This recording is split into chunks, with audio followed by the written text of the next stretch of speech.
পদ্ম কিছু বলল না। ইছানের কথা মতো কলটাও কাটলো না। আস্তে আস্তে গিয়ে দরজা খুলছে। যদিও ভয় কাজ করছে, কারণ এত রাতে দরজা খুলবে। কাউকে ভয় না পেলেও ভূতকে তো ভয় পাই। যদি হঠাৎ দরজা খুলতেই সামনে এসে পড়ে। ঠিক এই কথাগুলো মনে করে পদ্মের পা চলছে আবার চলছে না। পদ্ম আল্লাহ আল্লাহ করতে করতে গিয়ে দরজা খুলছে। পদ্ম দরজা খুলে 404 ভোল্টেজের শক খেল। এদিকে ইছান দাঁত দেখিয়ে হেসে দাঁড়িয়ে আছে। পদ্ম অবাক হয়ে পিছনে ফিরল। ভেবেছে এটা মিথ্যা। আবার ইছানের দিকে ফিরে তাকালো। এটা স্বপ্ন নয় তো? তাড়াতাড়ি নিজের হাতে একটা চিমটি কাটলো। না, এটা স্বপ্ন না। আসলে ইছান দাঁড়িয়ে আছে। পদ্মের রিয়াকশন দেখে ইছান হাসছে। নিশ্চয়ই সে খুব বড় করে অবাক হয়েছে। ইছান হেসে পদ্মকে জড়িয়ে ধরল। পদ্মের মাথায় হাত বুলিয়ে বলল, পদ্ম, আমি ইজান। এত অবাক হওয়ার কিছু নেই। পদ্মা অবাক হয়ে তার কথা বন্ধ হয়ে গিয়েছে। সত্যি এটা আপনি তো? ইছান হেসে দিল। হ্যাঁ, এটা আমি। অবিশ্বাস্য। কিন্তু আপনি এখন এখানে কেন? ইছান ভ্রু কুঁচকালো, পদ্মকে ছেড়ে দিল। ওকে, তাহলে আমি চলে যাচ্ছি। পদ্মের চোখ বড় হয়ে গেল। এই না না না, যাবেন না। তাহলে এখন কি করব? পদ্ম ইছানের হাত ধরল। ভেতরে আসুন। ইছান পদ্মকে বলল দাঁড়াতে। সে নাকি গাড়ির চাবি রেখে আসছে। ইছান চাবি নিয়ে আসছে, সাথে আরো কিছু ব্যাগও। পদ্ম ব্যাগগুলোর দিকে তাকালো। এগুলো কি? ইছান ব্যাগগুলো রাখলো ভিতরে এনে। তোমার যে ডেঞ্জারাস বোন আছে বাবারে, সে জানি কখন আবার কি বলে অপমান করে ফেলে। তার কথাগুলো খুবই জঘন্য। দুলাভাই হিসেবে একদিনও ভালো কথা বলেনি। এমনি দেখা হলে অপমান করে। এখন যদি জানে খালি হাতে শ্বশুরবাড়িতে এসেছি, আমার ইজ্জত পানি পানি করে দিবে। পদ্ম হেসে দিল ইছানের কথা শুনে। এই দু মানুষের কখনো মিল হয়নি। ভবিষ্যতে হবে কিনা সন্দেহ আছে। আচ্ছা, এগুলো এখানে থাকুক। আপনি ভেতরে যান, আমি আসছি। কোথায় যাবে? শুনো, কাউকে এখন বলার দরকার নেই। সবাই ঘুমে আছে। যদি বলেছো তো তাহলে আমি চলে যাব কিন্তু। আচ্ছা, বলবো না, কিন্তু আপনি কি কিছু খাবেন না? আমি খেয়ে এসেছি। রুমে চলো এখন। পদ্ম ইছানের সাথে রুমে আসলো। ইছান ওয়াশরুমে গেল ফ্রেশ হতে। এই ফাঁকে পদ্ম ইছানের জন্য 1 কাপ চা বানিয়ে নিয়ে আসলো। বলেছে খেয়ে আসছে, তাই বলে এখন কি তাকে কিছু খেতে দিবে না নাকি? এজন্য চা বানিয়ে আনলো। পদ্ম চা অত বেশি পছন্দ করে না, তাই আর নিজের জন্য বানালো না। ইছান শার্ট চেঞ্জ করে এখন টি শার্ট পরেছে। দেখে মনে হচ্ছে গোসল করেছে, কারণ চুল থেকে বিন্দু বিন্দু পানি গড়িয়ে পড়ছে। আপনি গোসল করেছেন? ইছান মাথা নাড়ল। পদ্ম ইছানের সামনে চা নিয়ে দাঁড়ালো। চা বানিয়েছো কেন? আপনাকে কি না খাইয়ে রাখবো নাকি? চা খেলে আমার পেট ভরবে বলে তোমার মনে হয়? পদ্ম অসহায় দৃষ্টিতে তাকালো ইছানের দিকে। আপনি না খেয়ে এসছেন? ইছান পদ্মের অধরে হাত রাখলো। আমার মন তো অন্য কিছু খেতে মন চাচ্ছে। পদ্ম সরে আসলো ইছানের থেকে। দেখুন, এখন এসব ভালো লাগছে না। আপনি চা খান। দাও। ইছান চাটা মুখে দিয়ে চেহারাটা বিকৃত করে ফেললো। পদ্ম ভরকে গেল। চা মনে হয় ভালো হয়নি। ভালো হয়নি? চিনি দাওনি তো একটু? বিশ্বাস না হলে খেয়ে দেখো। পদ্ম খেলো ঠিকই, চিনি দেয়নি। একদম পানির মতো লাগছে চা। পদ্ম ইছানের হাত থেকে চায়ের কাপটা নিয়ে নিল। থাক, আপনার চা খেতে হবে না। আপনি ঘুমিয়ে পড়ুন।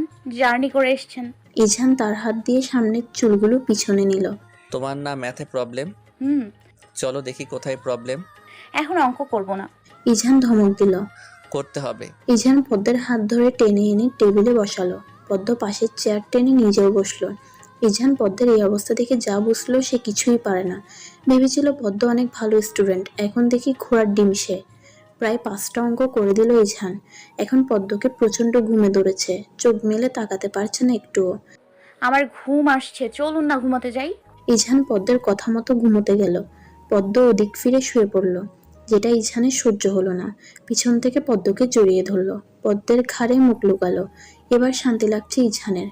এতদিন এটাই মিস করতেছিলাম পদ্মফুল। পদ্ম চিমটি কাটলো ইছানের হাতে। ইছান একটু গাঢ় করে জড়িয়ে ধরল। একটু ভালোবাসার কথাও বলতে পারবো না? সকাল 5টা। পদ্ম তাড়াতাড়ি উঠে পড়ল, কারণ তার মাকে বলতে হবে ইছান এসেছে, তার জন্য নাস্তা বানানো লাগবে। এখন যদি না বলে তাহলে তার মা তাকে ইচ্ছে মতো বকবে। পদ্ম আস্তে করে ইছানের হাত একপাশে রাখলো, হাত দিয়ে চুলে খোপা করে দরজা খুলে বেরিয়ে এলো। রুবিনা খাতুন খুব রাগ করলেন, কারণ কেন তাকে কিছু বলা হয়নি। আরও ইছানও কিছু খায়নি শুনে তিনি পদ্মকে 1000টা বকা দিলেন। রুবিনা খাতুন এখন ইছানের জন্য নাস্তা বানাচ্ছে। পদ্ম তার মায়ের পাশে বসে আছে। 9টা। পদ্ম ইছানকে ঘুম থেকে উঠানোর জন্য রুমে আসলো।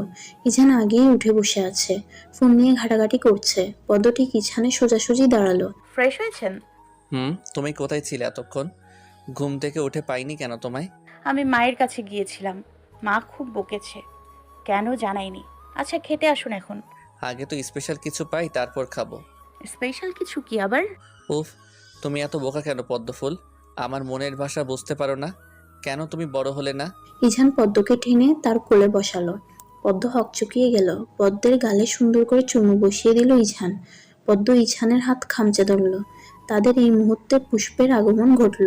আপু, মা ডাকছে। দুর্ভাগ্যবশত পুষ্প দেখে ফেলল। সাথে সাথে পুষ্প ওদিক ফিরে গেল।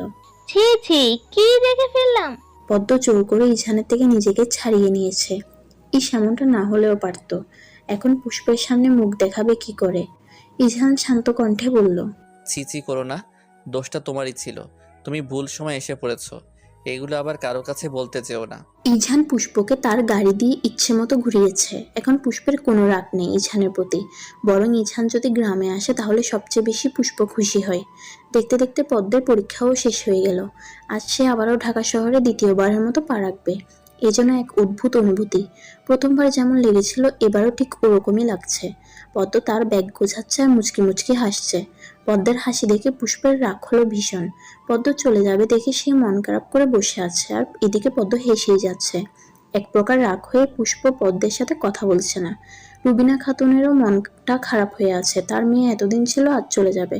পদ্ম এবারও গ্রাম থেকে আসার সময় কান্না করেছে, যেটা দেখে ইছান খুব বিরক্ত হয়েছে। এখনো গাড়িতে বসে ক্রমাগত চোখের পানি ফেলছে। তোমার আসল সমস্যা কি বলো তো? পদ্ম ইছানের দিকে তাকালো। কোন সমস্যার কথা বলছেন? এই যে তুমি গ্রামে যাওয়ার সময় কাঁদো, আবার আসার সময়ও ঠিক একই কাজ করো, সেটাই জিজ্ঞেস করছি। তোমার সমস্যাটা আসলে কোন জায়গায়? পদ্ম মুখ ফিরিয়ে নিল। সমস্যা মানে কি সে জানে না। গ্রাম থেকে চলে আসার পর যে তার কষ্ট হচ্ছে, সবসময় উল্টোপাল্টা কথা শুধু। কথা বলছো না কেন? কি বলবো আমি? যদি বলতেই না পারো তাহলে কাঁদবে না। মেয়ে মানুষ যে এত কাঁদতে পারে তোমাকে না দেখলে জানতামই না।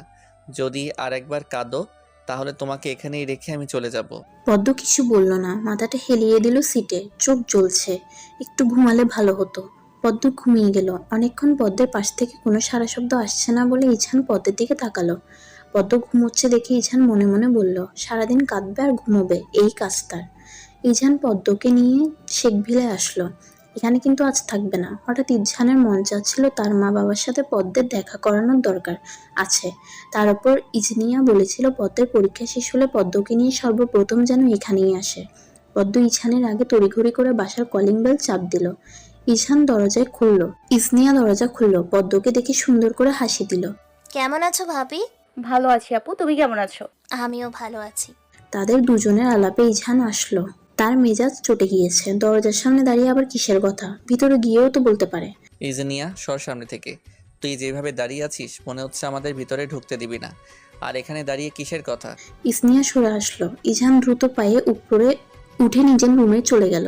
পদ্ম ইসনিয়ার সাথে কথা বলতে বলতে মুনিরা শেখের কাছে যাচ্ছে। মুনিরা শেখ পদ্মকে জড়িয়ে ধরলো। কেমন আছো পদ্ম? ভালো আছি মা, আপনি কেমন আছেন? বাবা কি বাসায় নেই? মুনিরা শেখ হাসলো। আমিও ভালো আছি। না, সে কি আর বাসায় থাকে বলো? আচ্ছা, তুমি এত দূর থেকে এসেছো, ফ্রেশ হতে যাও, পরে না হয় কথা বলা যাবে। পদ্ম রুমে আসলো। ইজান রেডি হচ্ছে, হয়তো কোথাও যাবে। কোথাও যাচ্ছেন? একটু বাইরে যাচ্ছি। কেন? সেটা আপাতত আপনার না জানলেও চলবে ম্যাডাম। যান গিয়ে আগে ফ্রেশ হন। পদ্ম ফ্রেশ হতে চলে গেল। এই লোকের সাথে কথা বলাই বেকার। আসলে কথা তো বলবে না, জানা আছে পদ্মের। পদ্ম এসে দেখে ইজান এখনো বসে আছে। যাননি এখনো? ইজান পদ্মের দিকে তাকালো। যাব, তুমি আসার জন্য ওয়েট করছিলাম। ও, ইজান উঠে পদ্মকে বিছা চুলে হাত রাখলো।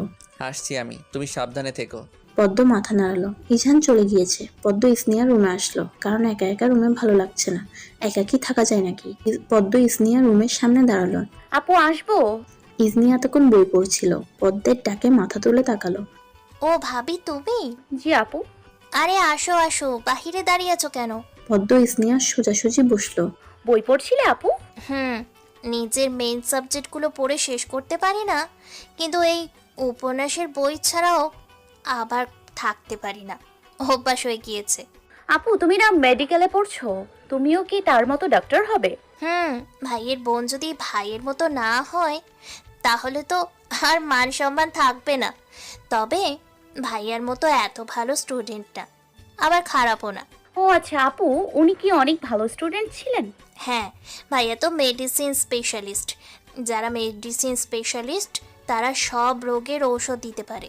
আচ্ছা, যারা এমনি ডাক্তার তারা কি সব রোগের ঔষধ দিতে পারে না?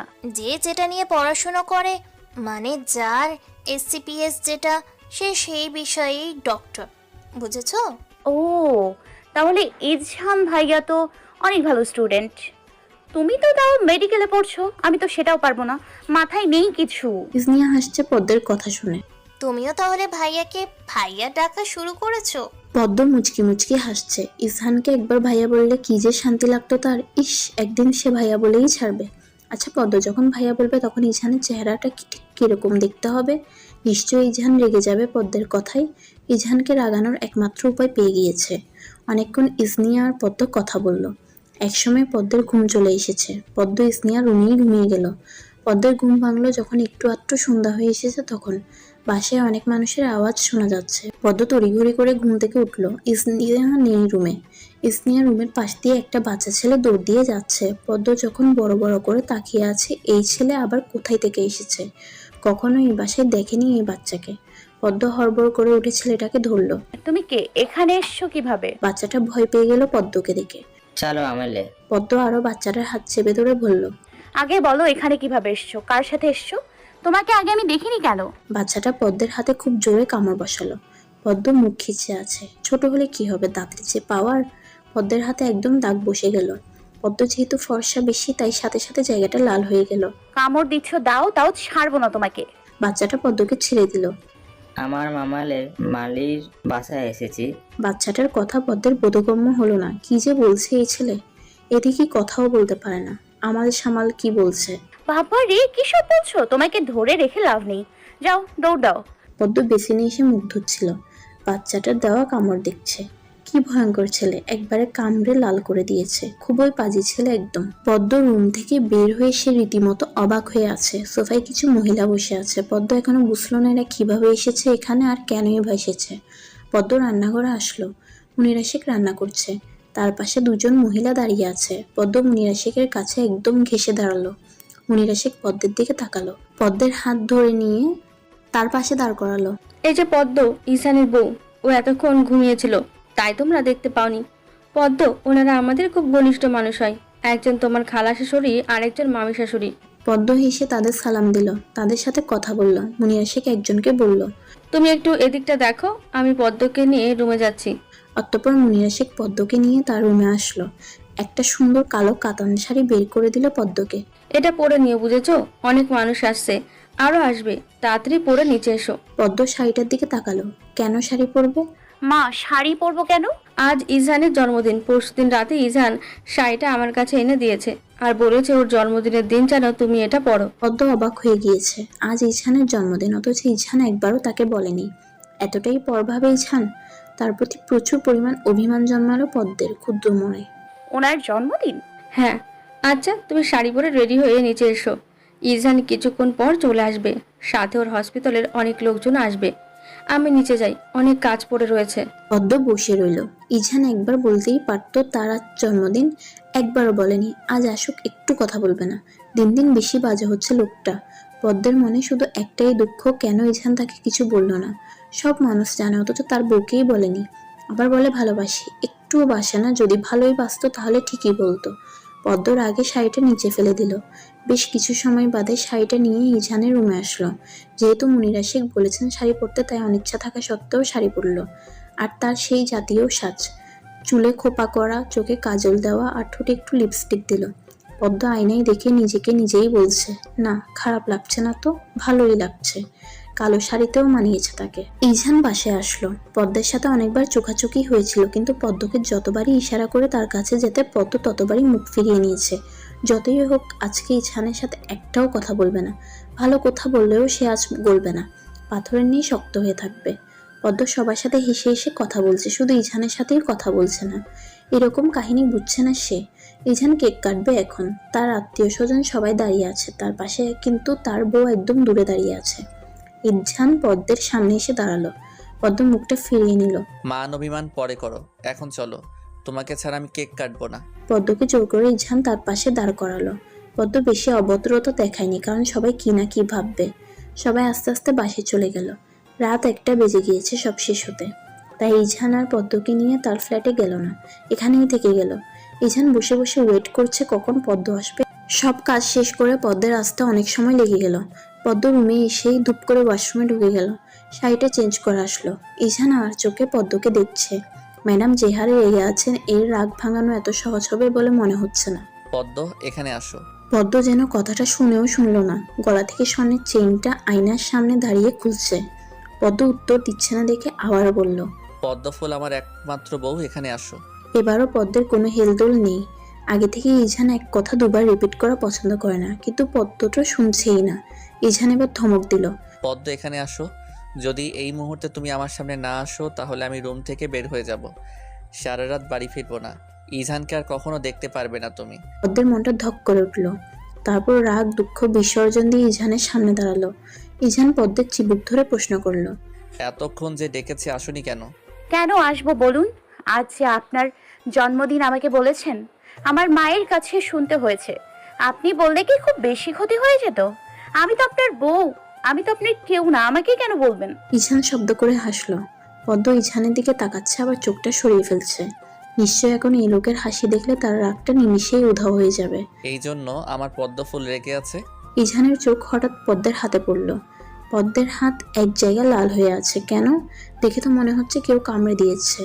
মুহূর্তে ইঝানের মেজাজটা চটে গেল। পদ্মের বাহুতে হাত দিল। তোমার হাতে কে কামড় দিয়েছে? আমি তো দেইনি। আমার আগে কে কামড় দিয়েছে তোমাকে? আর তুমি সেই দাগ নিয়ে ঘুরে বেড়াচ্ছ? কত বড় সাহস তোমার! পদ্ম ইঝানের এই রূপ দেখে অবাক না হয়ে পারল না। এই রূপের সাথে এই প্রথম পরিচিত সে। আগে কখনো পরিচয় হয়নি। আর ইঝানও দেখায়নি তার এরূপ রূপ। সে কি পদ্মকে অবিশ্বাস করছে? যা সত্যি তাই বলবে? মিছিমিছি কেন সে বকা শুনবে? একটা বাচ্চা ছেলে কামড় দিয়েছে, ইচ্ছে করে দেয়নি। আমি তাকে ধরেছিলাম তাই দিয়েছে। ইঝান হতভম্ব হয়ে গেল পদ্মের কথা শুনে। বাচ্চা ছেলে কামড় দিয়েছে? কি বলছো এসব? জি হ্যাঁ, আমি ঘুমোচ্ছিলাম ইজনিয়া আপুর রুমে। একটা বাচ্চা ছেলে দৌড়ে যাচ্ছিল। আমি প্রথমে অবাক হয়েছিলাম, কারণ এ বাসায় তো কোনো বাচ্চা নেই, আর আসবেও বা কোথা থেকে। আপনি তো আর আমাকে বলেননি যে আজ আপনার জন্মদিন, বাসায় মেহমান আসবে। হয়তো বাচ্চাটিও সেরকমই কেউ হবে। আমি ওর হাত ধরেছিলাম জিজ্ঞেস করার জন্য তুমি কেন এসছো, তাই কামড় দিয়েছে। ইঝান ভ্রু কুচকে তাকালো পদ্মের দিকে। মেয়েটার দৃষ্টি ফ্লোরের দিকে, বড্ড উদাসীন দেখাচ্ছে। পরিচয় জানতে পেরেছো? পদ্ম একটা বড় নিঃশ্বাস ছাড়লো। হ্যাঁ। তাহলে কি শুধু শুধুই কামড় খেলে? তুমি একটা কামড় দিতে পারলে না? পদ্ম চোখ বড় বড় করে ইঝানের দিকে তাকালো। ইঝান সজ্ঞানে কথাটা বলেছে তো? কিসব বলছে? বাচ্চার সাথে সেও কি বাচ্চা হয়ে যাব নাকি? বাচ্চাটা আমাকে কামড় দিয়েছে বলে কি আমিও তাকে কামড় দিব? এতটাও নির্বোধ না আমি। ইঝান শব্দ করে হাসলো। পদ্মের চিবুক ধরে দুবার দুদিকে ঘুরালো। সত্যি তুমি নির্বোধ না? পদ্ম উত্তর দিচ্ছে না, শুধু ইঝানকে দেখছে। যখন বাসা থেকে বের হয়েছিল তখন মেরুন কালারের একটা শার্ট পরা ছিল। এখন দেখছি উপর দিয়ে কোটও আছে। কখন পরেছে এটা সে তো দেখেনি। পদ্ম ইঝানের কোটে হাত দিল। পরক্ষণে ইঝানের দিকে তাকিয়ে প্রশ্ন করলো, এটা কখন পড়েছেন? আমি তো দেখিনি। ইঝান পদ্মের হাতের উপর হাত রাখলো। তুমি তো রেগে রুমে আসোনি, আমি বাহির থেকে এসে এটা পড়েছি। পদ্ম ছোট্ট করে উত্তর দিল। ও, ইঝান তার ঠোঁটটা ভিজালো। পদ্ম, তুমি আমাকে গিফট দিবে না? পদ্মের মনটা ছোট হয়ে এলো। ইঝান তো তাকে জানায়নি আজ তার জন্মদিন, আবার কিসের গিফটের কথা বলছে। আপনি তো আমাকে জানাননি যে আজ আপনার জন্মদিন। কিসের গিফটের কথা বলছেন? আচ্ছা তাহলে আমি গিফট দেই, বসো তুমি। পদ্ম বেডে বসলো। ইঝান আবার কিসের গিফট দিবে? ইঝান কাবার থেকে কিছু প্যাকেট বের করলো। ইঝান পদ্মের সামনে প্যাকেটগুলো রাখলো। পদ্ম শুধু তাকিয়ে তাকিয়ে দেখছে। আজ ঈশানের জন্মদিন, অথচ পদ্মই গিফট পাচ্ছে। বিষয়টা অস্বাভাবিক হয়ে গেল না? এগুলো কি? পদ্ম ঈশানের দিকে তাকিয়ে প্রশ্ন করেছে। ঈশান বুকে হাত গুজে গম্ভীর স্বরে বলল, নিজেই খুলে দেখো। খুলবো? জি ম্যাডাম, খুলুন। আপনার জিনিস আপনি খুলবেন না, দেরি করবেন না, তাড়াতাড়ি খুলুন। পদ্ম প্যাকেটগুলো একটা একটা করে খুলছে আর রীতিমতো অবাক হচ্ছে। একটা প্যাকেটে সুন্দর স্বর্ণের চেন পাওয়া গেল, যেখানে অনেকগুলো ইংরেজি শব্দ দিয়ে পদ্ম তার নামটা লেখা। আর একটা প্যাকেটে স্বর্ণের আংটি পেল, লাভ শেপ, মাঝখানে আবার পি লেখা। এই দুটো জিনিস পদ্ম খুব বড় সড়ো করে অবাক হয়েছিল। আরও একটা ব্যাগে গাঢ় নীল জামদানি শাড়ি, নীল চুড়ি, সাদা গাজরা, দুটো কাজল আর একটা লিপস্টিক পেল।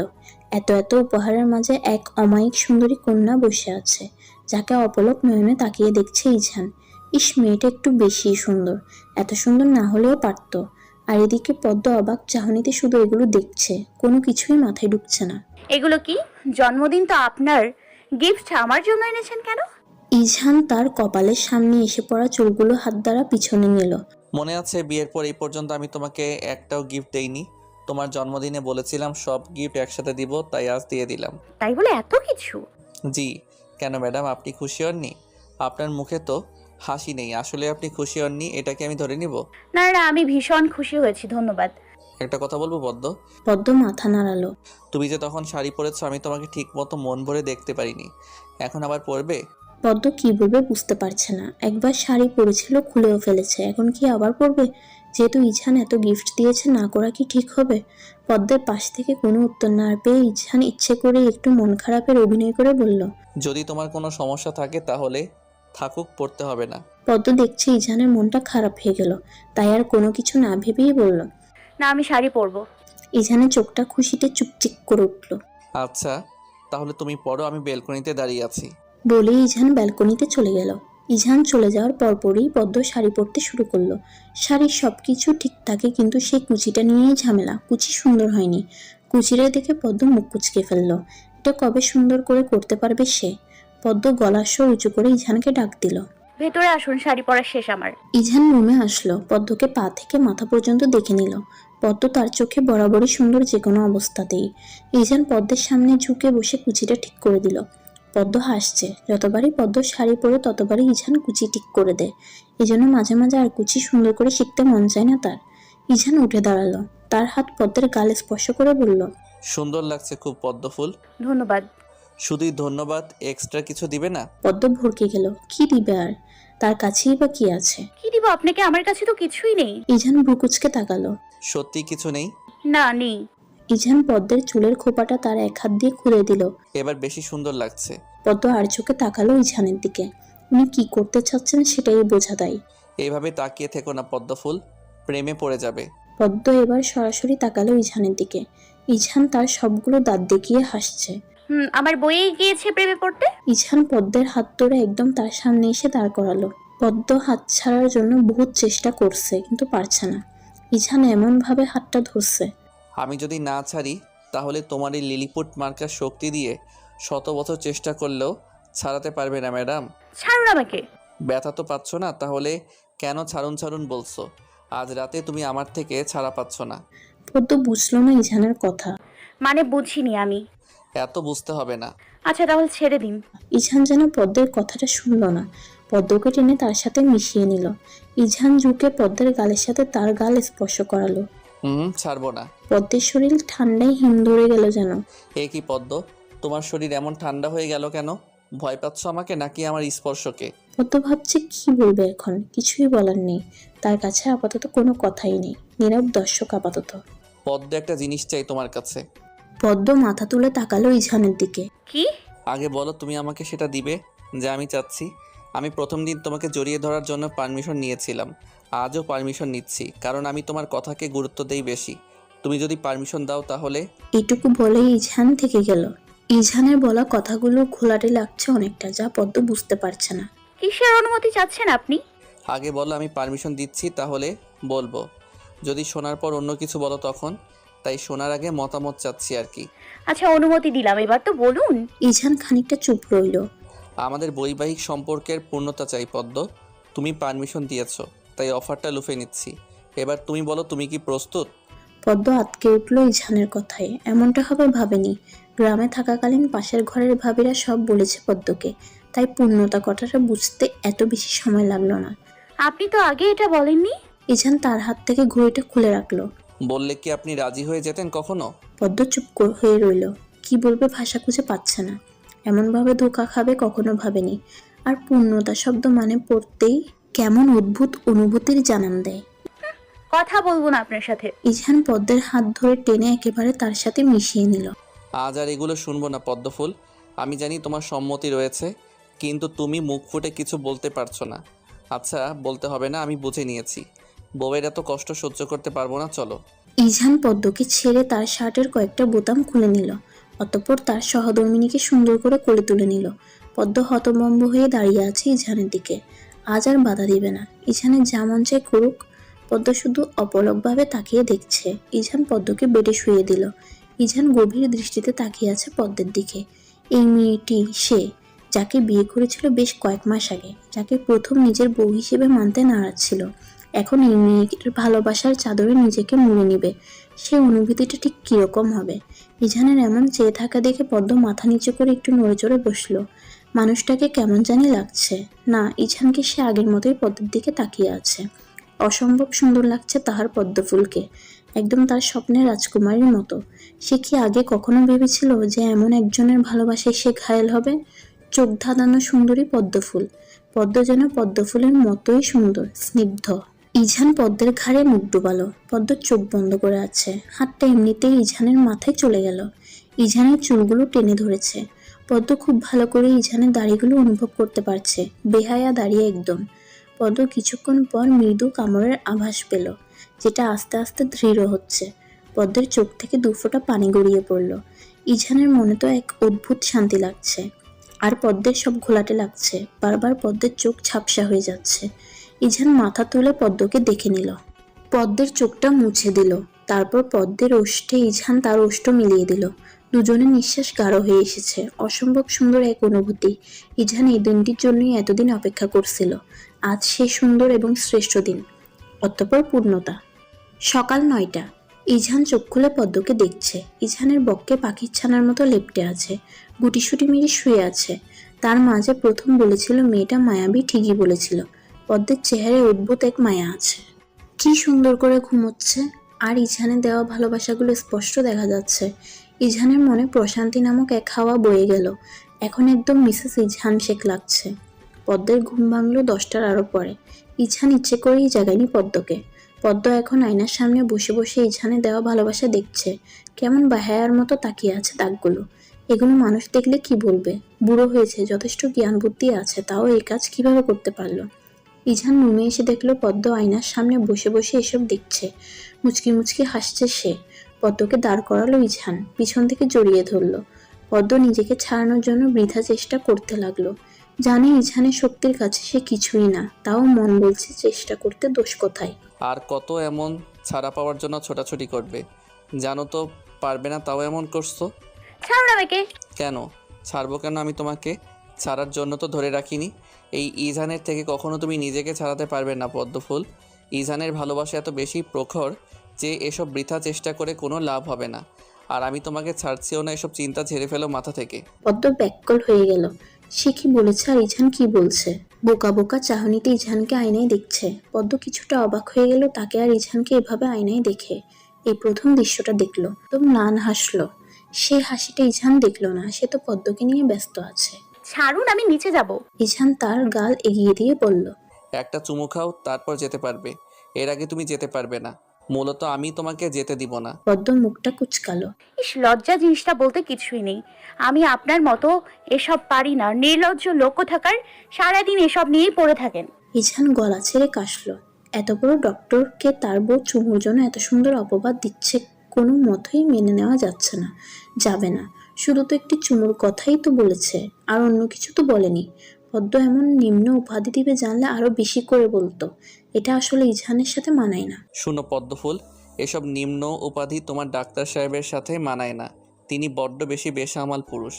আশা করি বুঝতে পেরেছো বিবিজান।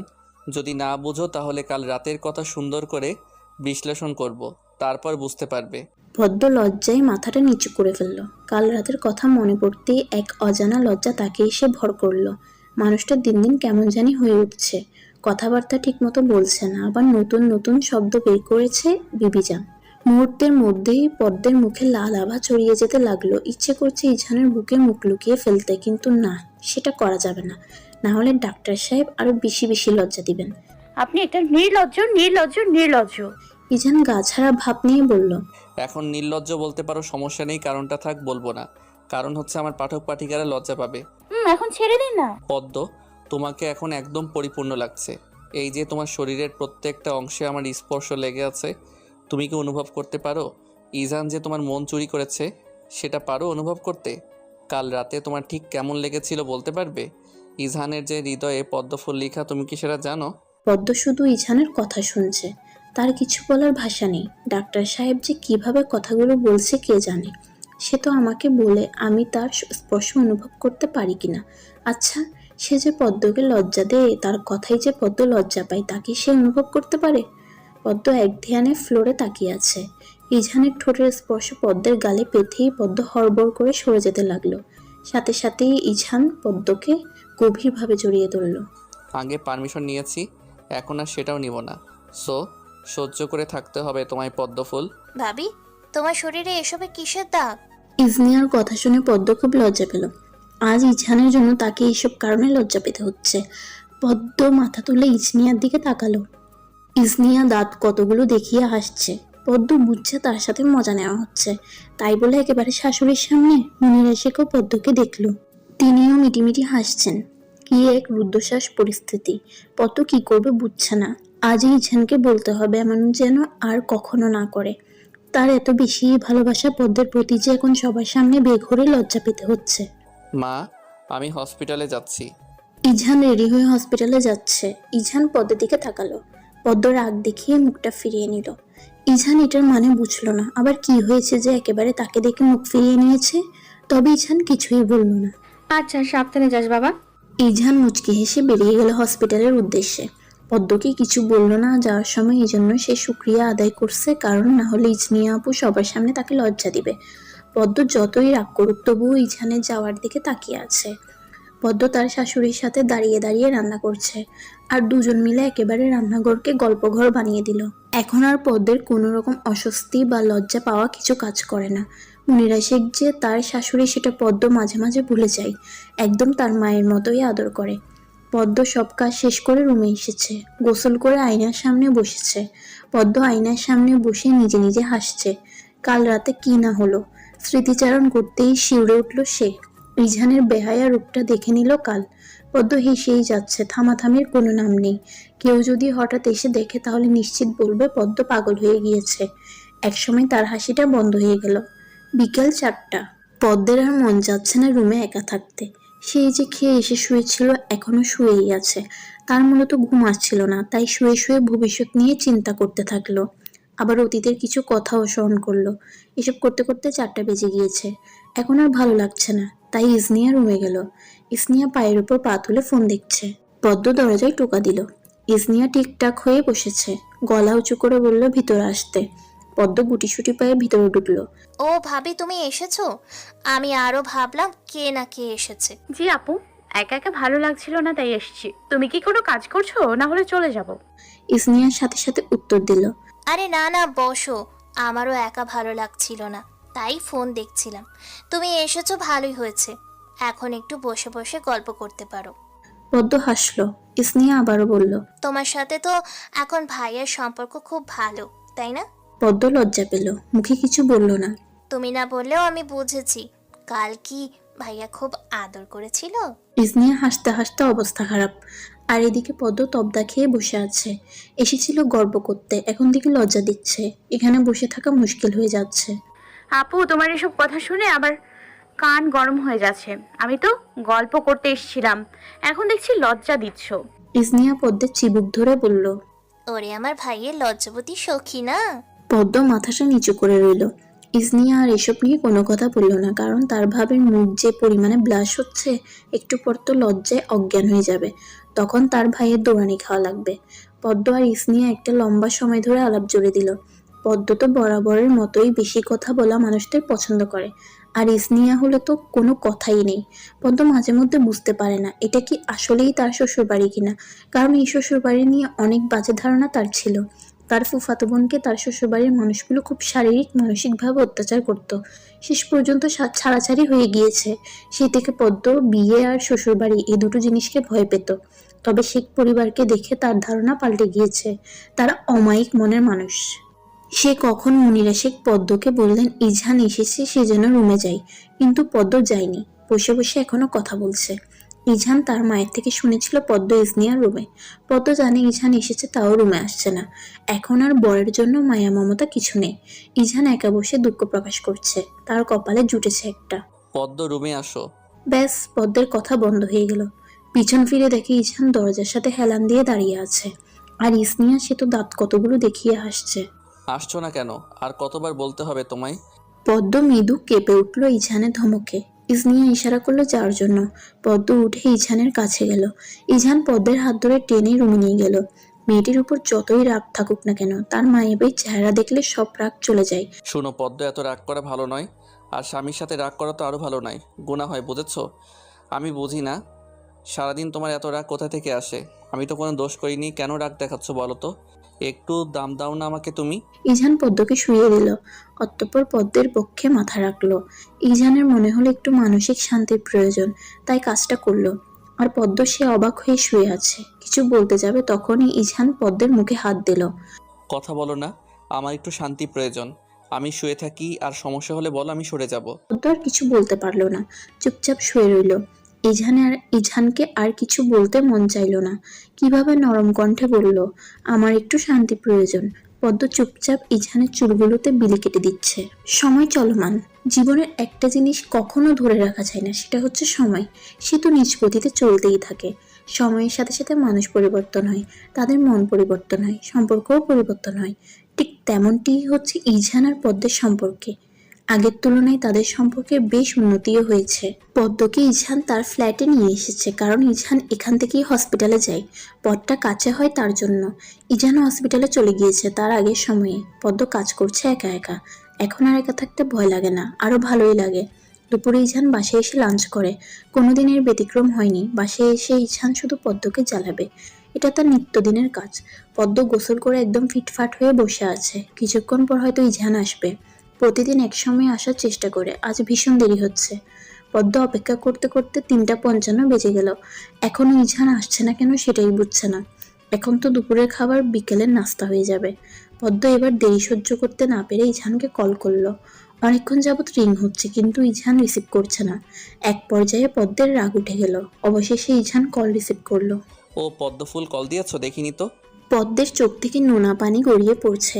এতক্ষণ না খেয়ে বসেছিল, এখন এটা বলছে। পদ্ম রাগে ক্ষোভে ফোনটা কেটে দিল। ইঝান বুঝেছে পদ্মের এই রাগের রহস্য। কিছু দরকারি কাজ থাকাতে আজ সময় মতো যেতে পারেনি। নিশ্চয়ই মেয়েটা না খেয়ে বসেছিল তার জন্য। ইঝান নিজে নিজেই বলছে অবশ্যই রাগ করা উচিত। মনে মনে অনেক অনুশোচনা হলো তার।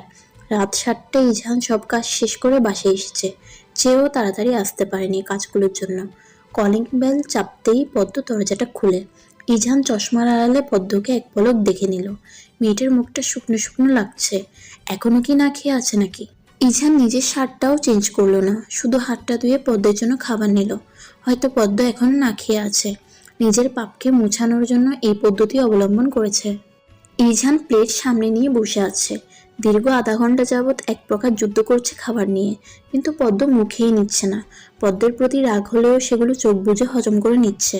খাও না পদ্ম ফুল, এত রাগ করার কি আছে? আমি বলেছি তো, আমার কাজ ছিল তাই আসতে পারিনি। পদ্ম না খেলে অসুস্থ হয়ে পড়বে তো। পদ্ম মুখ ফিরিয়ে নিল, অর্থাৎ সে খাবে না। খাবো না আমি। অসুস্থ হলে আপনার কি? আপনার তো আমার প্রতি কোনো রকম ভালোবাসা নেই, তাহলে এমন কেন করছেন? আমি খাবো না, খাবো না। ইঝানের মুখটা ছোট হয়ে এলো।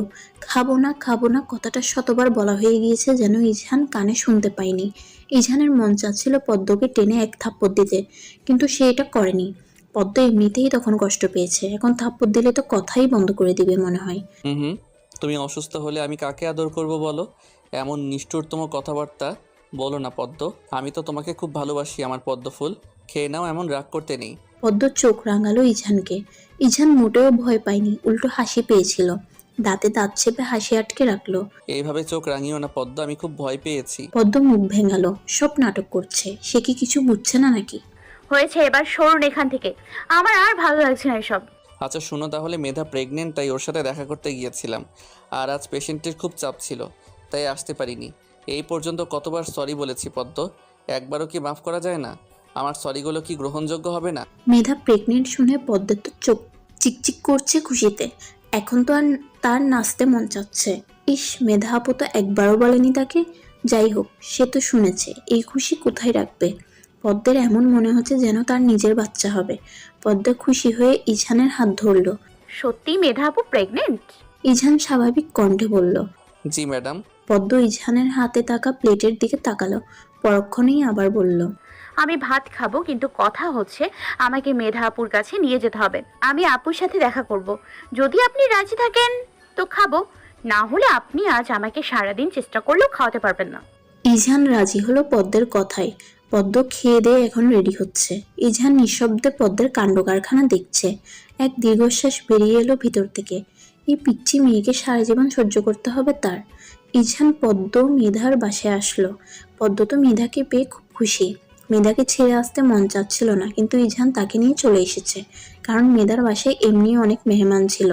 অন্য সময় হলে রেখে আসতো পদ্মকে, কিন্তু আজ সম্ভব না। ল্যাপটপে এত কি দেখছেন আপনি? ইঝান আতশোয়া হয়ে ল্যাপটপে কিছু মেডিসিন নিয়ে রিসার্চ করছিল।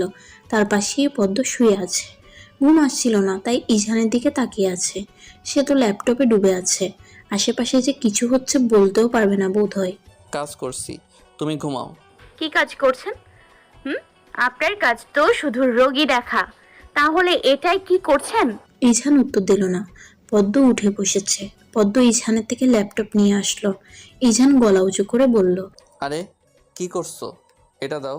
পদ্ম কিছু না বলে ল্যাপটপটা সরিয়ে ইঝানের গলা জড়িয়ে ধরল। আমার একটা বাবু লাগবে ডক্টর সাহেব। মেধা আপুর মতো আমাকেও একটা বাবু এনে দিন না। ইঝান হাসছে পদ্মের অপ্রাসঙ্গিক কথা শুনে। সে নিজেই বাচ্চা, আবার আরেকটা বাচ্চা চাই। বাচ্চার থেকে বাচ্চা হবে। কোন ভূত এখন মাথায় চেপে বসেছে কি জানি। এখন এই আট পাগলটাকে সামলাবে কিভাবে?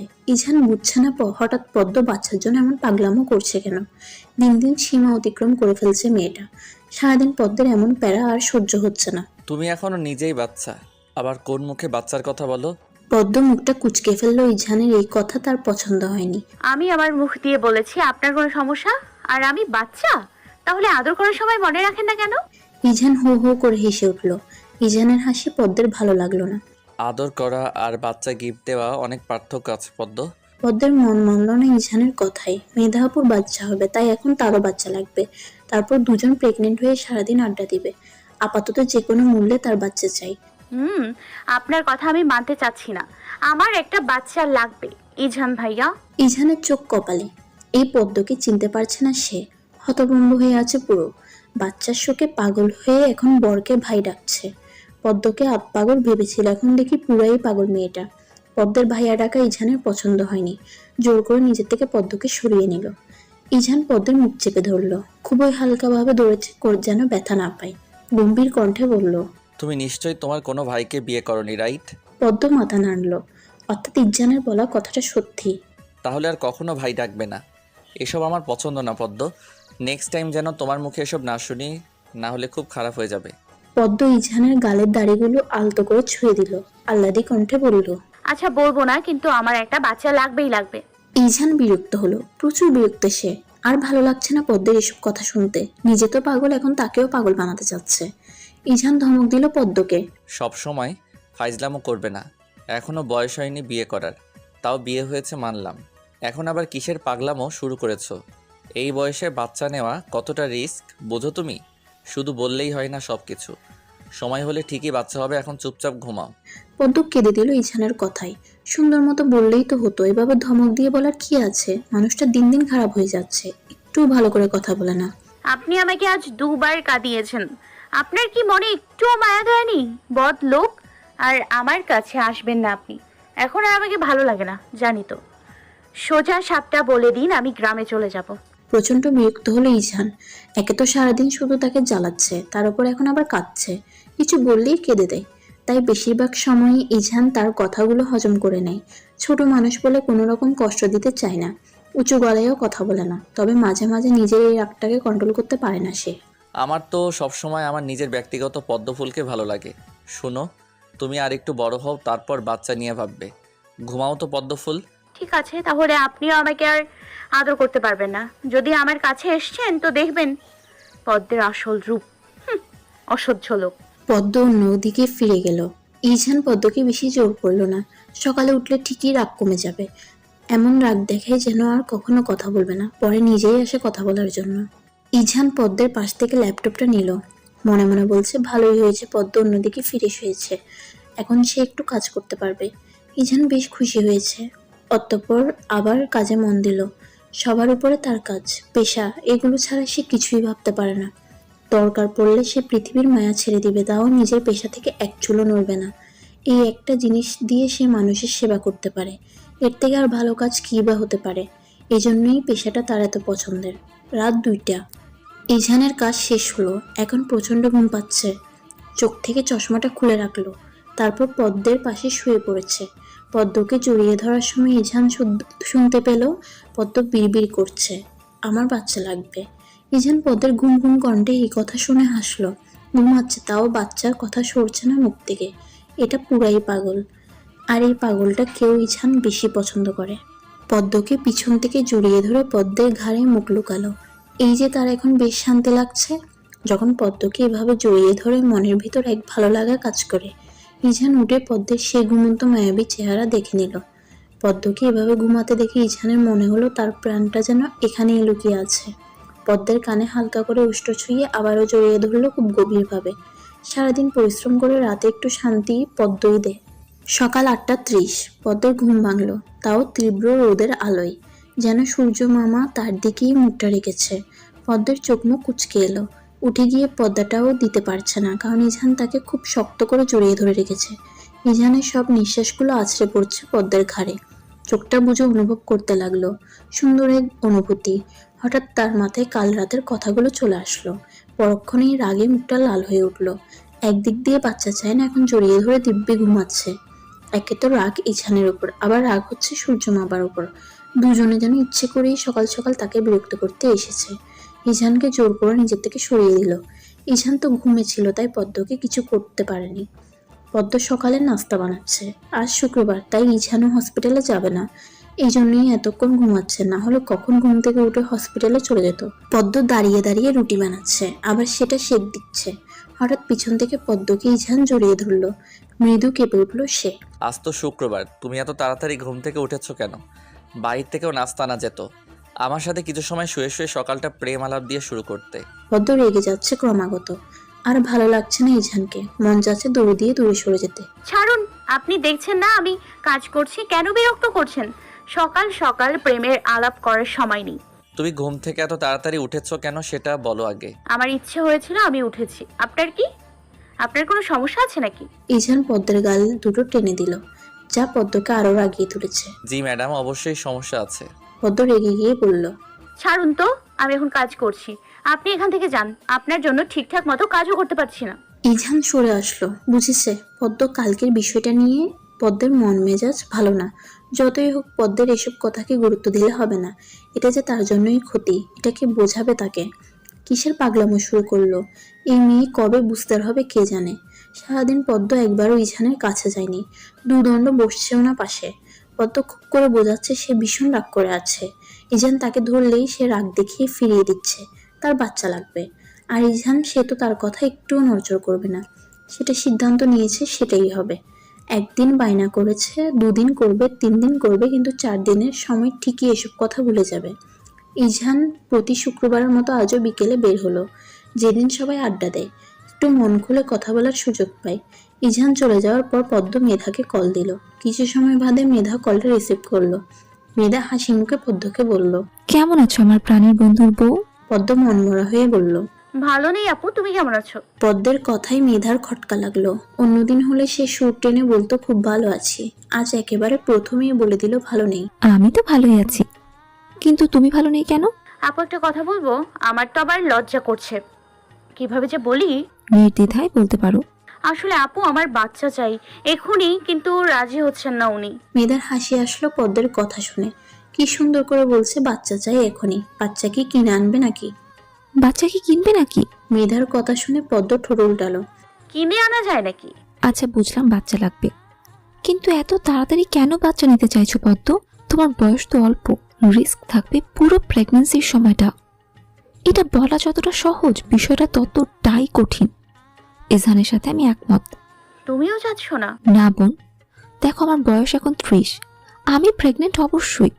অনেকে বলবে যে কেন এত পরে বাচ্চা নিচ্ছি। আমি তো ডাক্তার, আমি সব বুঝি। তুমি এসব কথা পরে ভেবো। ভুল বশত যদি প্রেগনেন্ট হয়ে যাও, তাহলে তোমার নিজেরই লাইফ রিস্ক থাকবে, বুঝেছো? পদ্ম ঠান্ডা মাথায় মেধার কথাগুলো শ্রবণ করলো। মেধা আপু কখনো তাকে খারাপ পরামর্শ দেয়নি, নিশ্চয়ই এটাও খারাপ কিছু হবে না। যদি ভালো হতো তাহলে মেধা আপুই সবার আগে হ্যাঁ বলে দিত।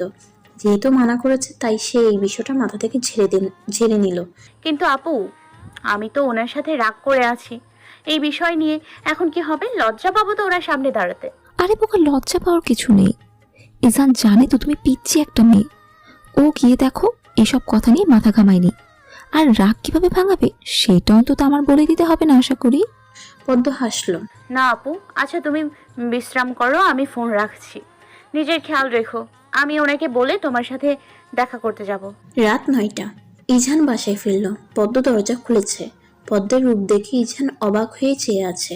কালো শাড়ি পরিহিত কিশোরীকে দেখে বুকের বাঁ পাশটা নাড়া দিয়ে উঠল। ইজান বাসায় আসার আগে পদ্ম এভাবে সেজেছে। মিটমিট করে হাসছে সে। কিভাবে পদ্মের দিকে তাকিয়ে আছে তার ডাক্তার সাহেব। ভেতরে আসবেন না? ইজান হুঁশে ফিরল। তড়িঘড়ি করে বাসার ভিতরে ঢুকে ফ্রেশ হয়ে নিল। ব্যালকনিতে গ্রিলের সাথে দাঁড়িয়ে ফোনটা ঘাঁটছে। পদ্ম ইজানের বক্ষে মাথা রাখলো। ইজান ফোনটা পকেটে ঢুকালো। আপাতত পদ্মকে ছাড়া অন্য কিছুতে অ্যাটেনশন দিতে চাচ্ছে না সে। তুমি না বলেছিলে আমি যেন তোমার কাছে না যাই, তাহলে নিচ থেকে আবার এসেছো কেন? পদ্ম যেন কথাটা শুনেও শুনলো না এমন ভাব করলো। পদ্ম ইজানের টি শার্ট ধরে তার দিকে ঝুঁকালো। ইজান ভ্রুকুচকে প্রশ্ন করলো, কি চাই ম্যাডাম? আপনাকে চাই ডক্টর সাহেব। ইজান আর নিজেকে কন্ট্রোলে রাখতে পারলো না। পদ্মের ওষ্ঠে তার ওষ্ঠের ভালোবাসার ছোঁয়া দিতে লাগলো। দুজন যেন ভালোবাসার রাজ্যে ডুব দিয়েছে। ব্যাস আর কিছুই চাই না তার। এটুকুতেই যেন এক টুকরো শান্তি। কেটে গিয়েছে বিয়ের 4টি বছর। পদ্মও এখন অনেকটা বড় হয়ে গিয়েছে। এত বছরের ব্যবধানে মেয়েটা এখন আর হ্যাংলামও করে না। যথেষ্ট জ্ঞান বুদ্ধি নিয়ে চলাফেরা করে, কথা বলে। ইজানের 3 বছরের কষ্টের ফল অবশেষে একজনকে মানুষের মতো মানুষ করতে পারলো। শুধু মেয়েটারও কথা কমাতে পারেনি এই যা। বিয়ের প্রথম প্রথম যেমন বকবক করতো, এখনো সে আগের মতোই রয়েছে। আর যোগ রুটে হয়েছে ভীষণ। আজ ইজহান আর পদ্মের 4র্থতম বিবাহবার্ষিকী। এই জন্য শেখ বিলায় বেশ বড়সড় করে আয়োজন চলছে। সবাই খুব খুশি। ইজহান তাদের প্রত্যেক বিবাহবার্ষিকীতে এমন বড় করে আয়োজন করে। সবাই কাজ করছে যে যার মতো। শুভ্র রঙের পাঞ্জাবি পরিহিত লোকটার দিকে বারবার আর চোখে তাকাচ্ছে পদ্ম। সদ্য গোসল করে এসেছে, যার কারণে চুলগুলো থেকে পানি পড়ছে। পদ্মের এসব কাহিনী ইজহান খেয়াল করেছে। কাছে এসে দেখবে তা না, দূর থেকে দেখছে। মেয়েটা সেই বোকাই রয়ে গেল। ইজহান পদ্মের দিকে ঝুঁকে আসলো। পদ্ম আতশোয়া হয়ে শুয়েছিল। পদ্মের দুপাশে হাত রেখে গম্ভীর কণ্ঠে বলল, এভাবে দেখছিলে কেন? ভরকে গেল পদ্ম। সে ভেবেছে ইজহান তাকে নিশ্চয়ই খেয়াল করেনি। কি একটা লজ্জা পেতে হচ্ছে এখন। কোথায় দেখেছিলাম? মিথ্যে বলো না, তুমি দেখছিলে আমায়। আমি আয়নায় দেখেছি সব। সবার চোখকে ফাঁকি দিতে পারবে, এই ইজানের চোখকে তুমি কখনো ফাঁকি দিতে পারবে না পদ্মফুল। পদ্ম মুখটা ফিরিয়ে নিল। আমার আর খেয়ে দেয়ে কাজ নেই আপনাকে দেখবো। আর আপনি ঝুঁকে আছেন কেন? বয়স হয়েছে, তবুও লজ্জা নেই? ইজহান পদ্মের মুখে তার আঙ্গুল ছুঁয়ে দিল। মুহূর্তেই চোখ বন্ধ হয়ে গেল তার। লজ্জা কোনোদিনে হবে না পদ্মফুল। সরুন তো। এভাবে ঘরে একা বসে থাকলে বাইরের মানুষরা কি বলবে? একটা চুমু দেই প্লিজ। পদ্ম চোখ রাঙালো। এই না না, এখন না। ইজহান পদ্মের কথা শুনল না। টুক করে পদ্মের ওষ্ঠে একটা চুমু এঁকে দিল। পদ্ম মুখ হাত দিয়ে তাড়াতাড়ি উঠে ওয়াশরুমে ঢুকে পড়ল। ইজহান ব্যাককলের মতো শুধু তাকিয়ে তাকিয়ে দেখছে। কি হচ্ছে কিছুই বুঝতে পারছে না। ওয়াশরুম থেকে কাশির শব্দ শোনা যাচ্ছে। চিন্তিত হয়ে ইজহান প্রশ্ন করল, পদ্ম ঠিক আছো তুমি? দরজা খুলে আমি ঢুকবো। পদ্ম কোনো রকম উত্তর দিল না। মুখ ধুয়ে বের হলো। ইজহান তীক্ষ্ণ দৃষ্টিতে তাকাচ্ছে। চোখে মুখে দুর্বলতার ছাপ। চোখ টেনে তুলতে পারছে না এমন অবস্থা। ইজহানকে শক্ত করে জড়িয়ে ধরল পদ্ম। পদ্মের পিঠে হালকা করে হাত রাখলো। প্রায় 1 সপ্তাহ ধরে পদ্মের এই অবস্থা। আসলে বুঝছে না ঠিক কি হয়েছে। ইজহান নরম কণ্ঠে বলল, ঠিক আছো তুমি? পদ্ম মাথা নাড়ালো। কথা বলার শক্তি নেই। বমি করে সব শক্তি উধাও হয়ে গিয়েছে। পেটে যা ছিল সব চলে গিয়েছে। ইজহান আবারও বলল, তোমার আসলে কি হয়েছে? এমন দুর্বল হয়ে গিয়েছো আমি বুঝছি না ঠিক। আমিও জানি না, কয়েকদিন ধরে বমি হয়, মাথা ঘোরায়, যা খাই সব বমির সাথে চলে যায়। এই জন্যই বোধহয় দুর্বল দুর্বল লাগছে। ইজহান পদ্মকে কোলে করে বেডে শুয়ে দিল। কিছুক্ষণ শুয়ে থাকুক, তারপর না হয় উঠে বাহিরে যাবে। পদ্ম বসতে নিয়েছিল, তখনই ইজহান ধমক দিল, সমস্যা কি তোমার? একটু আগে বমি করে এসেছো, এখন আবার কোথায় যেতে যাচ্ছ? খবরদার, রুমের বাহিরে পা রাখবে না। কিছু সময় রেস্ট নাও, তারপর উঠে বাহিরে যাবে। পদ্ম দুর্বল গলায় বলল। না, বাসায় কত মেহমান, সবাই কি ভাবে বলুন তো? ইজহান উঠে দাঁড়ালো। যদিও মানুষের কোনো কথাকে সে পাত্তা দেয় না, কিন্তু এখন এভাবে পদ্মকে ঘরে আটকে রাখলে সত্যি অনেকে অনেক কথাই বলবে, যার ইফেক্ট পড়বে পদ্মের উপর। কিন্তু এখন তো সে অসুস্থ, কিভাবে বাইরে যেতে বলবে? যদি আবার অসুস্থ হয়ে যায় তখন? এই অনুষ্ঠান শেষ হলেই পদ্মকে মেধার কাছে নিয়ে যাবে। যদিও এসব মেয়েলি ব্যাপার, তাই সে এখানে থাকতে চাচ্ছে না। এরকম রোগের চিকিৎসা সে করে না। তুমি শুয়ে থাকো, আমি মাকে বলবো তুমি একটু অসুস্থ হয়ে পড়েছো, তাই এখন শুয়ে আছো। পদ্মের তাও মন মানল না। বাসে এত মানুষ, এভাবে শুয়ে থাকাটার আসলেই মানে না। এই ইজানকে কে বোঝাবে?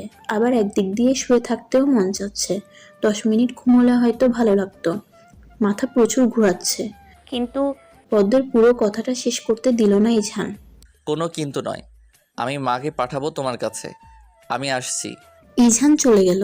পদ্মের চোখ বন্ধ হয়ে আসছে। তার যদি বড় কোনো অসুখ হয়ে থাকে তখন ভেবেই চোখ দিয়ে নোনা পানি পড়তে লাগলো। ইজানকে ছাড়া থাকতে পারবে না সে। মানুষটার প্রতি খুব মায়া জন্মেছে এই 4টি বছরে। বিয়ের পর পদ্ম খুবই কম সময়ের জন্য গ্রামে গিয়েছে। সে যেতে চাইতো না। অন্য মেয়েরা যেমন বাপের বাড়ি যাওয়ার জন্য পথ চেয়ে বসে থাকে, আর সে জায়গায় মেয়ে হয়ে বাপের বাড়ি যেতে চায় না। মুনিরা শেখ জোর করিয়ে তারপর পাঠাতো, তাও আবার 2-3 দিন থেকে চলে আসতো। ইজানকে ছাড়া কোথাও যেতে ভালো লাগতো না, মন বসতো না। মানুষটাকে চোখের আড়াল করতে চায় না সে। আজ তাদের 4র্থতম বিবাহবার্ষিকী। আজই তাকে অসুস্থ হতে হলো। নিজের প্রতি একরাশ রাগ জমা হচ্ছে।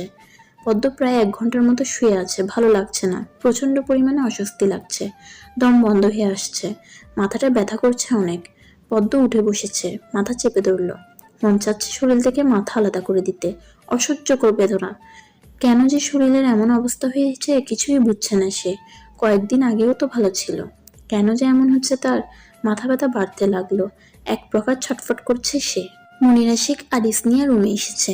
ইজান তখন বলেছিল পদ্ম অসুস্থ তাই ঘুমোচ্ছে। কাজের চাপে আর পদ্মের সাথে দেখা করতে আসতে পারেনি। এখন তিনি আর ইসনিয়া এসেছেন। রুমে ঢুকেই বিচলিত হয়ে গেলেন পদ্মের ছটফটানি দেখে। তড়িঘড়ি করে পদ্মকে টেনে বুকে জড়িয়ে ধরলেন। কি হয়েছে? কি হয়েছে? এমন করছো কেন? পদ্ম মাথাটা মুনিরা শেখের বুকে হেলিয়ে দিল।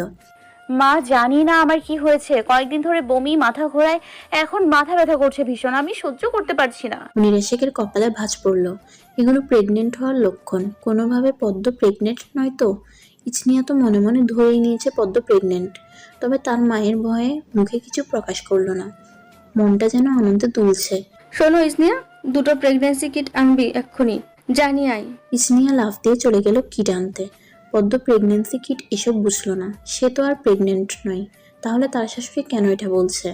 মুনিরা শেখ পদ্মের মাথায় হাত বুলাতে বুলাতে বলল, তোমার পিরিয়ড ডেট কবে? পদ্মের কোনো রকম সংকটবোধ কাজ করলো না, সোজা সাপটা উত্তর দিল। এ মাসের 5 তারিখ ছিল। এখন তো 16 তারিখ, তার মানে তোমার পিরিয়ড মিস হয়েছে, তাই তো? জি মা। আচ্ছা ইসনিয়া, কিটগুলো নিয়ে আনুক, তারপর সব ক্লিয়ার হবে। পদ্ম মাথা তুলে তাকালো মুনিরা শেখের দিকে। অবুঝ কণ্ঠে বলল। কি ক্লিয়ার হবে মা? মুনিরা শেখ হেসে পদ্মের গালে হাত রাখলো। তুমি প্রেগনেন্ট কিনা সেটাই, তোমার যে লক্ষণ দেখছি মনে হয় তো প্রেগনেন্ট, তাই কিট আনতে পাঠিয়েছি ইসনিয়াকে। প্রেগনেন্ট কথাটা শুনে পদ্মের মনটা ধক করে উঠল। চোখটা ভিজে আসছে বারবার। যখন মেধা আপু প্রেগনেন্ট হয়েছিল তখন তারও মা হওয়ার জন্য মনটা উতলা হয়ে উঠেছিল। তার বয়স 18 হওয়ার পরও ইজান বারবার নিষেধাজ্ঞা দিয়েছে। কতবার যে চেষ্টা করেছে, কোনোভাবেই হয়নি। এক পর্যায়ে হাল ছেড়ে দিয়েছিল। কত রাত কেঁদে কেঁদে ঘুমিয়েছে। হাজারবার ঝগড়া করেও গিয়েছিল ইজানের সাথে, তবে কখনো গায়ে হাত তুলেনি, শান্ত হয়ে বোঝাতো, না হয় বকা দিত। এ নিয়ে তাদের মধ্যে কত কথা কাটাকাটি হয়েছে হিসেব নেই। কতবার ইজান তাকে ফিরিয়ে দিয়েছে। ভাবতেই মনটা হু হু করে উঠল। শুধু বলতো বয়স হোক, বড় হোক, তারপর বাচ্চা নেওয়ার কথা ভাববো। যদি ঘটনাটি সত্যি হয়ে যায় তাহলে ইজান ঠিক কিভাবে নেবে বিষয়টা? এখন তো তার বয়স 19 হয়েছে, এটা মেনে নেওয়াই যায়। প্রায় আধা ঘন্টার পর ইসনিয়া এসেছে। বাসা থেকে ফার্মেসি দূরে, তাই এত সময় লেগেছিল, না হলে আরো তাড়াতাড়ি আসা যেত। এই আধ ঘন্টায় পদ্ম 2বার বমি করেছে। মুনিরা শেখ একটুও নড়ল না পদ্মের কাছ থেকে। পদ্মকে সব বুঝিয়ে দিয়েছে। পদ্ম রেজাল্ট দেখে বারবার চোখ মুছতে লাগলো। 2টো দাগ এসেছে, তার মানে সে সত্যি সত্যিই প্রেগনেন্ট। তার এত বছরের সাধনা। পদ্ম না চাইতেও চোখ থেকে পানি পড়ছে। এটা হচ্ছে সুখের কান্না, সুন্দর অনুভূতি। পদ্ম কিটটা মুনিরা শেখের কাছে দিলেন। তিনি তো খুশিতে পাগল হয়ে যাবে প্রায়। বহু বছর পর শেখ বাড়িতে একটা বাচ্চা আসবে, বংশের প্রদীপ আসতে চলেছে। আর ইসনিয়া তো নাচছে খুশিতে। মুনিরা শেখ পদ্মের কপালে চুমু দিলেন। যতই হোক, তার মাধ্যমেই তো সব হয়েছে। পদ্ম বলে দিয়েছে যেন কাউকে কিছু না জানাই, আর মুনিরা শেখও চাননি ধরেই সবকিছু কাউকে জানাতে। 4-5 মাস যাক, তারপর জানাবে। ইজানকেও জানানো হয়নি। পদ্ম চেয়েছে সে নিজেই জানাবে তাকে, তাই কেউ কিছুই বলেনি। অবশেষে অনুষ্ঠান শেষ হয়েছে। সবাই এক এক করে চলে গিয়েছে। সবাই চলে যাওয়ার পর পদ্ম রুমে চলে এসেছিল। খারাপ লাগছিল এত মানুষের মাঝে থাকতে। মুনিরা শেখ কিছুটা পদ্মকে অল্প কিছুটা পোলাও খাইয়ে দিলেন, কিন্তু তাও পদ্মের পেটে সইল না। তার অনগত বাচ্চা তার অবস্থা নাজেহাল বানিয়ে ফেলছে একেবারে। পদ্ম রুমে এসে শুয়ে পড়েছে। বড্ড বেশি খারাপ লাগছে তার। ইঝানও রুমে এসেছে, কারণ ইজনিয়া বলেছিল পদ্ম তাকে বলেছে রুমে যেতে। পদ্ম চিত হয়ে শুয়ে আছে, এক হাত মাথার উপরে দেওয়া, আরেক হাত বালিশে রাখা। পদ্মের মুখটা দেখিয়ে ইঝানের খারাপ লাগা শুরু করলো। মেয়েটার হঠাৎ যে কি হলো বুঝতে পারলো না। পদ্মের পাশে বসে হাতটা ধরলো, আর সাথে সাথে পদ্ম চোখ মেলে ইঝানের দিকে তাকালো। বেশি খারাপ লাগছে তোমার? পদ্ম কিছু বলল না, উঠে গিয়ে ইঝানের হাতে কিটটা ধরিয়ে দিল। ইঝানের মন শীতল হয়ে আসছে, হাত মৃদু কাঁপছে। এটা কি সত্যি? পলক্ষীন চোখে তাকিয়ে আছে কিটটার দিকে। ইঝান পদ্মকে জড়িয়ে ধরলো খুব শক্ত করে। এমন হচ্ছে যেন পদ্ম কোথাও চলে যাবে। পদ্ম শ্বাস নিতে পারছে না, জান বের হয়ে যাওয়ার উপক্রম। পদ্ম তার কাঁধে পানি অনুভব করলো। আচ্ছা, পানি আসলো কোথায় থেকে? ইঝান কি কাঁদছে নাকি? ইঝানের মুখটা তার সামনে আনলো। সে ইঝান কাঁদছে, তার চোখের কার্নিশে বিন্দু বিন্দু পানি। কিন্তু কেন? ইঝান ভাঙা গলায় বলল, আমি কখনো তোমার অল্প বয়সে বাচ্চা চাইনি, কিন্তু আমার এখন এত শান্তি লাগছে কেন বলতে পারবে পদ্ম? পদ্ম মাথা নাড়লো। ইঝানের চোখ থেকে চশমা খুলে চোখের পানিগুলো মুছে দিল। এটা কি সত্যি? বাবা হওয়া এত শান্তি আগে বুঝিনি কেন? কারণ আমি আগে প্রেগনেন্ট হইনি তাই। ইঝান বুঝেছে পদ্ম মজা করছে। মনে হচ্ছে এই তো সেদিন মেয়েটাকে বিয়ে করে ঘরে তুললো, আর আজ তাকে বাবা হওয়ার আগাম সংবাদ জানাচ্ছে। কি যে পরিমাণ শান্তি লাগছে তার বলে বোঝাতে পারবে না। এই অনুভূতিটা এত সুন্দর কেন? ইঝান পদ্মের মুখে অনবরত চুমু এঁকে দিল। ধন্যবাদ পদ্মফুল, আমাকে বাবা হওয়ার সুসংবাদ দেওয়ার জন্য। পদ্ম হেসে ইঝানকে জড়িয়ে ধরলো। আজ যেন খুশি শেষ নেই কারোর। প্রেগনেন্সির 6 মাস চলছে পদ্মের। আগে থেকে শারীরিক গঠন বদলে গিয়েছে, প্রচুর মোটাও হয়েছে সে। এখন আপাতত খেতে পারে, যার কারণে খায় আর ঘুমায়। এই 6 মাস যাবৎ তারা শেখ ভিলায় আছে। ইঝানের এখান থেকে হসপিটালে যাতায়াত করতে সমস্যা, তাও পদ্ম ও তার বাচ্চার জন্য সব কথা ভুলে যায়। আর মুনিরা শেখ তার কথা আর কি বা বলবে? সে তো পদ্মকে একটা কাজও করতে দেয় না। উল্টো ইঝান বাসায় না থাকাকালীন সময়ে পদ্মের পাশে পাশে থাকে। সবসময় পদ্মকে তিনিই আগলে রাখেন। পদ্ম তাদের প্রতি সারা জীবন কৃতজ্ঞ থাকবে। ইঝান তার শার্ট চেঞ্জ করছে আর বলছে, পদ্ম, তোমার মনে হচ্ছে না তুমি আগের থেকে মোটা হচ্ছ? পদ্ম এতক্ষণ চকলেট খাচ্ছিল, আচমকা খাওয়া বন্ধ করে দিয়ে বলল। কি বলতে চাচ্ছেন সরাসরি বলুন। পদ্মকে রাগানোর জন্য বলল। তুমি আগের থেকে অনেক মোটা হচ্ছ, এত বেশি খেও না। তোমাকে এখন কেমন লাগছে? পদ্মের চোখ দিয়ে পানি পড়ে গেল। তার জিনিস খাচ্ছে বলে একেবারে এই কথা বলবে? আমি কি একা খাচ্ছি নাকি? আপনার বাচ্চাও তো খাচ্ছে। আর খাবোই না আমি, ধুর। পদ্ম চকলেটটা নিচে ফেলে দিল। রুমের বাইরে যাওয়ার জন্য উদ্যত হলো, কিন্তু ইঝান পদ্মকে পিছন থেকে আলতোভাবে জড়িয়ে ধরল। পদ্মর পেটে হাত রাখলো। উফ, মেয়েটা এত রেগে যায়। ইঝান শান্ত কণ্ঠে বলল, মজা করছিলাম তো জান, এমন করে না। আর কখন এসব বলবো না। তুমি কি জানো তোমাকে কত সুন্দর লাগছে ইদানিং? পদ্ম একেবারে মিলিয়ে গেল। মানুষটার উপর রাগ করে থাকতে পারে না সে। আগে সুন্দর ছিলাম না বুঝি? আমার বাবুর আম্মু সবসময় সুন্দর ছিল। পদ্ম ছটফট করছে, ঘুম আসছে না তার। পিঠ ব্যথা হয়ে আছে। এখনো তার ডেলিভারি 1 মাস বাকি আছে। এখন বাজে রাত 8টা। পাশে তাকিয়ে দেখে ইঝান নিশ্চিন্তে ঘুমোচ্ছে। পদ্ম ব্যথায় ছটফট করছে। একসময় তার ব্যথা প্রচন্ড শুরু হলো। শরীর থেকে ঘাম ঝরছে ইচ্ছে মতো। ইঝানকে খুব কষ্ট করে ডাক দিল, যদিও তাকে ডাক দেওয়ার বিন্দুমাত্র ইচ্ছে ছিল না, কিন্তু সে তো কষ্ট সহ্য করতে পারছে না। ইঝান পাশ থেকে চশমাটা পরল। পদ্মের শুধু ঘাম ঝরছে, মুখটা লাল হয়ে আছে পুরো। হিতাহিত জ্ঞান শূন্য হয়ে পড়ল ইঝান। তার আর বুঝতে বাকি রইল না কেন পদ্ম এমন করছে। পদ্মের ডেলিভারির সময় ঘনিয়ে এসেছে। পদ্মকে কোনো রকম পাজাগোলা করে কোলে করে নিচে নিয়ে আসলো। মেয়েটার কান্না ইঝানের হৃদয় ভীষণ পোড়াচ্ছে। ইঝান তার বাবা মাকে গলা উঁচু করে ডাক দিল। তারাও এসে পড়েছে নিচে। তাড়াতাড়ি করে পদ্মকে গাড়িতে তোলা হলো। গাড়িতে থাকা অবস্থায় মেধাকে কল করলো। যেহেতু মেধাই প্রথম থেকে পদ্মের চেক আপ করে এসেছে, সেহেতু মেধাই ডেলিভারি করবে। এখন একমাত্র ভরসা মেধা। পদ্মের অসহনীয় ব্যথা থেকে কারোই মাথা ঠিক নেই। পদ্মকে অপারেশন থিয়েটারে নিয়ে গেল। মেধা যথাসম্ভব দ্রুত হসপিটালে চলে এসেছে, যার কারণে এত বেশি ওয়েট করা লাগেনি। ইঝানও অপারেশন থিয়েটারে, ও যেহেতু ডক্টর তাই হসপিটালের কর্তৃপক্ষ কোনো রকম কথাই বলেনি। পারমিশন নিয়েই সে অপারেশন থিয়েটারে ঢুকেছে। পদ্মের নর্মাল ডেলিভারি করা হবে, তাই সবকিছুর প্রস্তুতি নিচ্ছে। মাঝ বরাবর মেধা দাঁড়িয়ে আছে, তার পাশে 2জন নার্স আর ইঝান। পদ্ম কেঁদেই চলেছে। ইঝানের হাতটা শক্ত করে ধরে রেখেছে। এই প্রথম ইঝান কোনো মহিলার ডেলিভারিতে এসেছে, যার কারণে তার হাত পাও কাঁপছে। মাথা যেন ঠিকঠাক কাজ করছে না। মনে মনে একটাই দোয়া করছে যেন পদ্ম এবং তার বাচ্চা ঠিক থাকে। পদ্মের ডেলিভারি শেষ হলো। পদ্ম এখন অচেতন হয়ে শুয়ে আছে। কিছুক্ষণ আগেই ব্যথায় জ্ঞান হারিয়েছে। ইঝান তার একমাত্র ছেলেকে রক্তমাখা অবস্থায় কোলে নিল। হ্যাঁ, সে একটা পুত্র সন্তানের বাবা হয়েছে। চোখ দিয়ে অনবরত পানি পড়ছে তার। বাচ্চাটিকে বুকের সাথে মিশিয়ে নিল। মেধা হেসে ইঝানের কাঁধে হাত দিল। কনগ্রাটস সুদর্শন পুরুষ, তুইও বাবা হয়ে গেলি। ইঝান হাসছে, কিন্তু তার চোখ দিয়ে পানি পড়ছে। নার্সের হাতে বাবুকে দিয়ে দিল, কারণ তাকে এখন ক্লিন করা হবে। ইঝান নিজের শার্টের দিকে তাকালো, পুরো রক্ত ছেয়ে গিয়েছে। এটা সে ক্লিন করবে না, তার বাবা হিসেবে প্রথম স্মৃতি রেখে দিবে। পদ্মকে কেবিনে শিফট করা হয়েছে, জ্ঞানও ফিরেছে এবং সে এখন অনেকটা সুস্থ। ইঝান নিজের শার্ট চেঞ্জ করতে গিয়েছে। পদ্ম তার পাশে শুয়ে থাকা ছোট্ট দেহটাকে দেখছে। এতদিন সে তার পেটের মধ্যে লুকিয়েছিল, এখন তার চোখের সামনে। পদ্ম তার এক হাত আলতো করে বাচ্চাটাকে ছুঁয়ে দিল। ইঝান কেবিনে এসে মা আর ছেলের কাণ্ড দেখছে। মুচকি হেসে পদ্মের পাশের চেয়ারে বসলো। কেমন আছো পদ্মফুল? পদ্মের দৃষ্টি তার ছেলের দিকে, আনমনে উত্তর দিল। ভালো। ইঝান হুট করে পদ্মের বক্ষে উষ্ঠ ছুঁয়ে দিল। পৃথিবীর সবচেয়ে দামি সুখ দিয়েছো তুমি পদ্ম, ধন্যবাদ দিয়ে ছোট করব না। পদ্ম চমকে তাকালো ইঝানের দিকে। ছেলের নাম ঠিক করেছেন? তার নাম হবে ইয়াজ শেখ প্রাণ। সুন্দর না? পদ্ম সম্মতি জানালো। নামটা তার পছন্দ হয়েছে। বাবা মায়ের নামের প্রথম দুটো অক্ষর মিল পেয়েছে। তারা এখন 2 থেকে 3 হয়ে গেল, সুখী পরিবার। ইয়াজের 3 মাস চলছে। মায়ের অবস্থা নাজেহাল করে ছাড়ছে। একদিকে তার বাবা জ্বালায়, আরেকদিকে ছেলে জ্বালায়।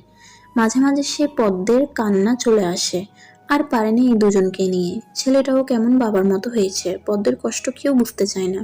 অনেকক্ষণ যাবৎ ইয়াজ কান্না করছে। পদ্ম ইয়াজকে কোলে তুলে নিয়ে রুমে হাঁটছে। ছেলের তাও মন ভরছে না, কান্নাও কমলো না। ইঝান হসপিটাল থেকে ফিরেছে মাত্র। ফ্রেশ হয়ে পদ্মের কোল থেকে ইয়াজকে নিল। এত কান্নাকাটি করছে কেন আমার বাবাটা? পদ্ম এবার কান্না করে দিল। আপনার ছেলে কোন সময় কান্না করে না বলুন? আমার অবস্থা নাজেহাল করে দিয়েছে এইটুকুন এক বাচ্চা। ঠিক আপনার মতোই হয়েছে আপনার ছেলে। ইঝান শুনেও শুনলো না, এমন একটা ভাব করলো। পদ্ম রেগে মেগে আগুন হয়ে গিয়েছে। ইঝানের কলার ধরে একটা ঝাঁকুনি দিল। কথা বলছেন না কেন? আস্তে কথা বলো, ইয়াজ ঘুমাচ্ছে তো। পদ্ম তার ছেলের দিকে তাকালো। আসলেই ঘুমাচ্ছে। বাবার কোলে যেতে না যেতেই ঘুম। আর সে যে এতক্ষণ ধরে হাঁটলো তার কোনো দাম নেই। ছেলেও পল্টি নিয়ে ফেললো। ইঝান আস্তে করে ইয়াজকে শুইয়ে দিল। এখন তার মায়ের সেবা করার পালা। পদ্মকে কোলে করে ব্যালকনিতে নিয়ে গেল। পদ্ম হাত পা ছুটাছুটি করছে। ইঝান চেয়ারে বসলো। পদ্মকেও তার কোলে বসালো। পদ্মের ঘাড়ে উষ্ঠ ছুঁয়ে দিল। পদ্ম আকাশের দিকে তাকাও, কত সুন্দর চাঁদ উঠেছে দেখো। পদ্ম তাকালো। সত্যি সুন্দর একটা চাঁদ উঠেছে, আর হালকা বাতাস বইছে। পদ্ম চোখ বন্ধ করে অনুভব করলো। আচ্ছা ডাক্তার সাহেব, চাঁদ বেশি সুন্দর নাকি আমি বেশি সুন্দর? অবশ্যই তুমি। পদ্মের মনে একটা কৌতূহল জাগলো। ইঝানের দিকে ফিরে প্রশ্ন করলো। আমাদের প্রেমের রং কি ডাক্তার সাহেব? শুভ্র। পদ্ম অবাক হলো ইঝানের কথায়। শুভ্র কেন? শুভ্র রং সব সময় পবিত্র। পদ্ম স্মিত হাসলো। এই চাঁদের আলো, মৃদু বাতাস, রোমাঞ্চকর পরিবেশ ইঝানের মনকে বারবার ধাক্কাচ্ছে। ইঝান আর কন্ট্রোল করতে পারল না। পদ্মের উষ্ঠে উষ্ঠ ছুঁয়ে দিল। পদ্ম আর কোনো বাধা দিল না। ইঝানের চুলগুলোকে আঁকড়ে ধরেছে সে। দুজনের গাঢ় নিঃশ্বাসের শব্দ শোনা যাচ্ছে। পদ্ম, তোমাকে আরো একটা বাবু গিফট করতে চাই। পদ্ম সাথে সাথে বলে দিল। আর বাবু চাই না ডাক্তার সাহেব। প্রতিদিন নতুন নতুন রোমান্টিক ভালোবাসার গল্প পেতে আমাদের মনের মানুষ চ্যানেলটি সাবস্ক্রাইব করুন। ধন্যবাদ।